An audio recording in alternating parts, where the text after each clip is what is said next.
We've been managing this lake as a community asset for months. That's when I pulled out my ace in the hold-the-video evidence of her surveillance operative trespassing on my property. Officer Wilson, I also need to report a crime that's been committed against me. Miss Thornfield hired someone to conduct surveillance on my property, and I have video evidence of that person trespassing on my land to take photographs. Wilson watched the footage with increasing concern, occasionally glancing up at Selena, who was now visibly panicking. .com.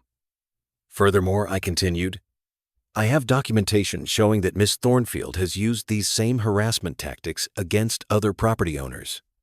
Miss Thornfield, he said finally, his voice cold and professional, I'm going to need you to explain why you filed false reports about the ownership of this property.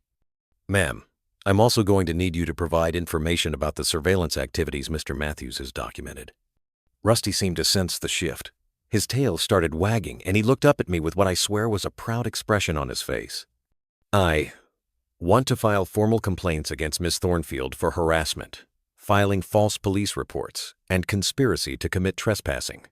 Tusaching. Selena looked like she had aged 10 years in the span of 2 hours.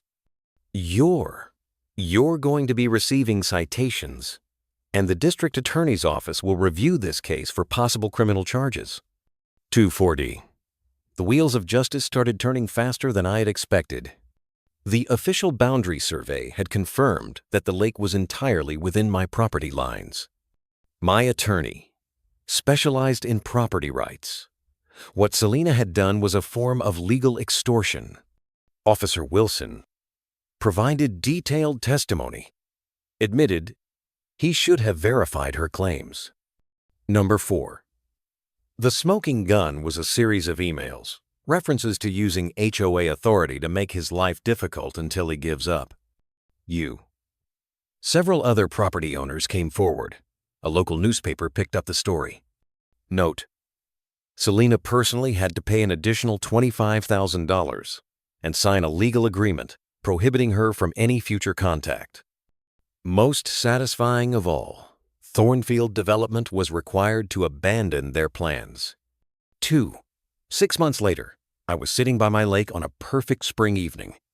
Note: the most satisfying part wasn't the money or even the legal victory. It was the knowledge that Selena's reign of terror was finally over.